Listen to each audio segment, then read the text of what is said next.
Assalamualaikum warahmatullahi wabarakatuh. Hai teman-teman, perkenalkan nama saya Syahda Ayuwanda Kinanti. Di video kali ini saya ingin sharing atau berbagi materi tentang tata urutan peraturan perundang-undangan. Peraturan perundang-undangan dibagi menjadi dua. Yang pertama adalah peraturan perundang-undangan lama yang tercantum dalam Undang-Undang Nomor 10 Tahun 2004. Dan yang kedua adalah peraturan perundang-undangan baru yang tercantum dalam Undang-Undang Nomor 12 Tahun 2011. Nah, kalian tahu nggak negara Indonesia itu termasuk negara hukum? Pasti tahu lah. Dalam berbagai konteks negara hukum, terdapat berbagai jenis dan kebijakan publik yang tertuang dalam peraturan perundang-undangan loh. Kalian tahu nggak apa itu peraturan perundang-undangan? Jadi, definisi peraturan perundang-undangan adalah peraturan tertulis yang memuat seluruh norma hukum yang mengikat secara umum. Peraturan perundang-undangan dibentuk dan ditetapkan oleh lembaga negara atau pejabat yang berwenang melalui prosedur yang sudah ditetapkan dalam peraturan perundang-undangan. Nah, sekarang kalian sudah paham kan apa itu peraturan perundang-undangan? Kalau kalian sudah paham, sekarang kita membahas materi yang pertama, yaitu peraturan perundang-undangan lama yang tercantum dalam Undang-Undang Nomor 10 Tahun 2004.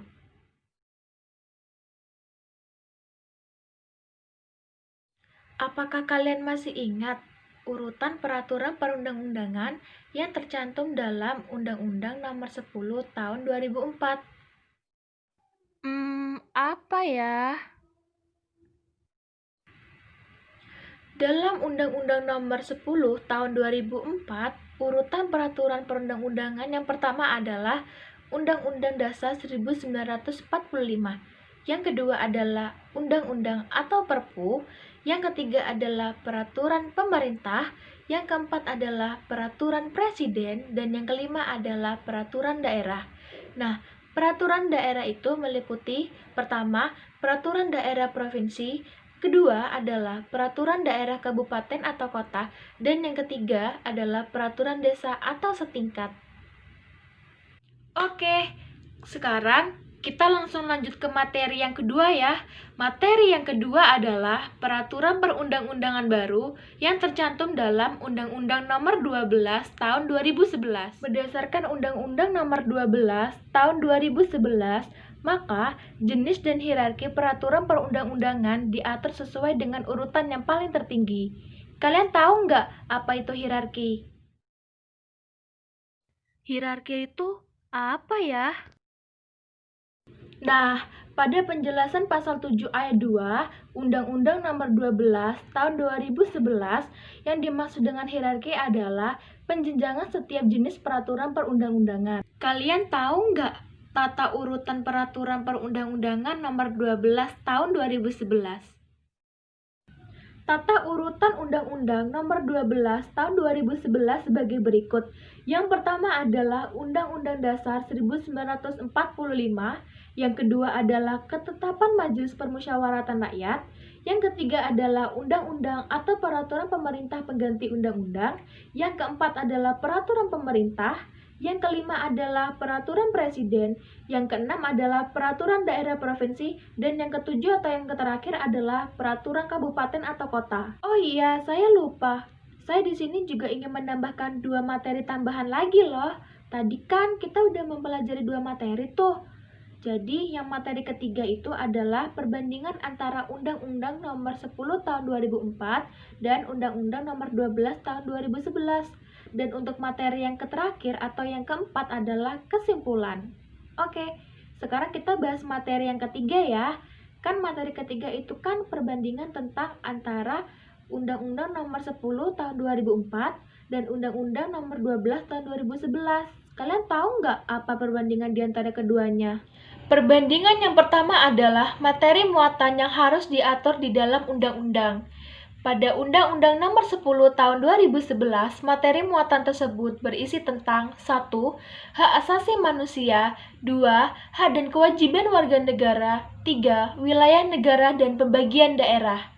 Sedangkan Undang-Undang Nomor 12 Tahun 2011, materi muatan tersebut berisi tentang 1. Pengesahan perjanjian internasional tertentu. Kedua, tindak lanjut atas putusan Mahkamah Konstitusi. Ketiga adalah pemenuhan kebutuhan hukum di dalam masyarakat. Perbandingan yang kedua adalah jenis dan hierarki yang terdapat di dalam undang-undang. Pada Undang-Undang Nomor 10 Tahun 2004, yang pertama adalah Undang-Undang Dasar 1945, yang kedua adalah Undang-Undang atau Peraturan Pemerintah Pengganti Undang-Undang, yang ketiga adalah Peraturan Pemerintah, keempat adalah Peraturan Presiden, kelima adalah Peraturan Daerah. Sedangkan Undang-Undang Nomor 12 Tahun 2011 yang pertama adalah Undang-Undang Dasar 1945, yang kedua adalah Ketetapan Majelis Permusyawaratan Rakyat, ketiga adalah Undang-Undang atau Peraturan Pemerintah Pengganti Undang-Undang, yang keempat adalah Peraturan Pemerintah, kelima adalah Peraturan Presiden, keenam adalah Peraturan Daerah Provinsi, dan yang ketujuh adalah Peraturan Kabupaten atau Kota. Perbandingan yang ketiga adalah materi muatan yang mengenai ketentuan pidana.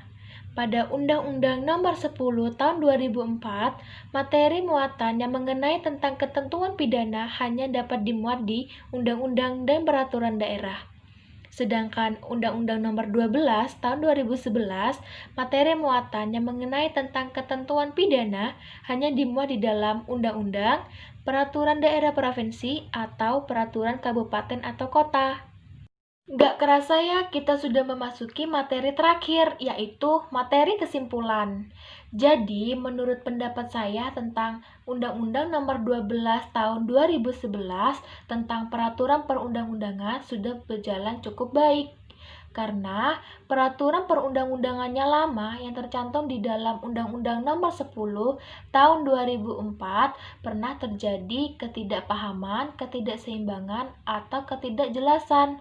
Sehingga pembentukan peraturan perundang-undangan yang baik harus memuat 3 landasan. Yang pertama adalah landasan filosofis, kedua adalah landasan yuridis, dan yang ketiga adalah landasan sosiologis. Maka dari itu, Undang-Undang Nomor 12 Tahun 2011 merupakan pemaparan yang cukup jelas dan cukup baik. Jadi, Undang-Undang Nomor 12 Tahun 2011 dinyatakan hierarki tata peraturan perundang-undangan berubah dan Undang-Undang Nomor 10 Tahun 2004 dinyatakan tidak berlaku kembali. Nah, demikian dengan video saya, kurang lebihnya mohon maaf. Wassalamualaikum warahmatullahi wabarakatuh. Bye-bye.